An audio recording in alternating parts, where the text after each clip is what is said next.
Okay, so this is a path of air. This is the nose. It is a primary passageway for air entering the respiratory system. The nose opens into the nostrils, which leads into the nasal cavity. This right here will be the nasal vestibule. The epithelium, it contains coarse hairs that extend across external nares. The large airborne particles such as sand, dust gets trapped in this area and prevent from entering into the nasal cavity. As air passes through the nose, it gets heated by finger-like spaces, which would be here, and these are called turbinates. The turbinates lie in between the concha. This is a superior middle and inferior conchae.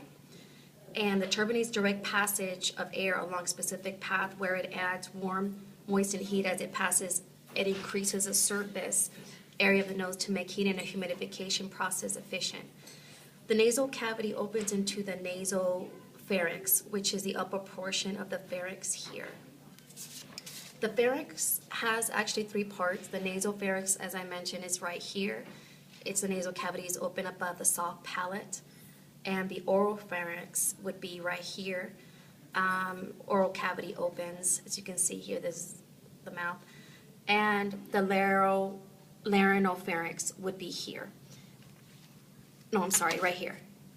Right. Yeah. Right here. Okay. Laryngopharynx is right here, and it opens up into the larynx, which is right here. So this will be the opening into the larynx. The larynx receives air. It lies on top of the trachea, which you can't see, but the trachea is right here, so the larynx is here. And it allows it to pass. Inhaled air leaves the pharynx.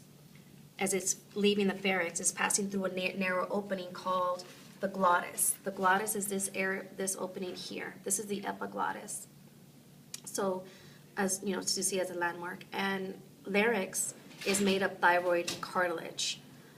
The cricoid cartilage, which is right here and right here, is made out of hyaline, and the epiglottis is made out of elastic cartilage. Air passing through the glottis, as air is passing here, this is the glottis again, it vibrates the vocal folds, which is right here. True folds will be the inner, and the outside will be more of the false folds, and this produces sound waves. The trachea, also known as the windpipe, which you cannot see, connects the larynx to the primary bronchi. And you go ahead. Yeah, on this model, you have the trachea descending down to here, branching off into the primary bronchioles. A short distance here and a little longer on this model. And then it branches into secondary or lobar branches of bronchioles. There are 3 lobes on the right side, and there are 3 secondary bronchioles on this side as well. So this corresponds, on this side there are 2 lobes, and there are 2 lobar or secondary bronchioles going to this lung.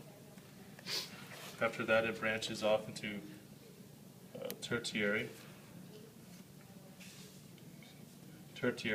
or segmental bronchioles.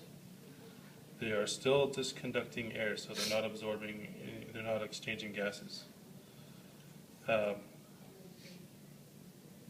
the end of the tertiary, there are terminal bronchioles, which is that's the last point where it's just pure conduction of air. After the terminal bronchioles, you can't really see it, but there are, over here, okay, on this model, terminal bronchioles here, and then as it gets into this vascular area here, it becomes respiratory bronchioles, and that's the first site where the little bit of gas exchange happens. The tissue is thin enough, and there's enough blood vessels around it. So after this terminal bronchiole, it goes into respiratory bronchioles. The respiratory bronchioles go into alveolar ducts, which are right about inside this area here, going to the alveolar sac, which is right here. And all these little nodes here are called alveoli, and these are surrounded by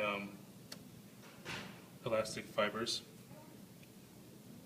to allow for You want to show the expansion. elastic fibers on that? Sure, there are There's some, this is an individual alveolus, and there are some elastic fibers inside here. See how it contracts. And then this is the underside here. And this lining of this tissue is a simple squamous epithelium to allow for very thin for gas exchange to occur. Notice these are capillaries surrounding each alveolus, and you can't really see it here, but there are type 2. This might be considered a type 2 alveolar cells, which secrete surfactant, which breaks the surface tension of the mucus in the water. So it allows it prevents the sides of the alveolus from sticking to itself. So that helps to inflate the lungs. And without the surfactant, it would be nearly impossible to inflate the lungs. And this is the primary site of gas exchange. And that concludes the path of air.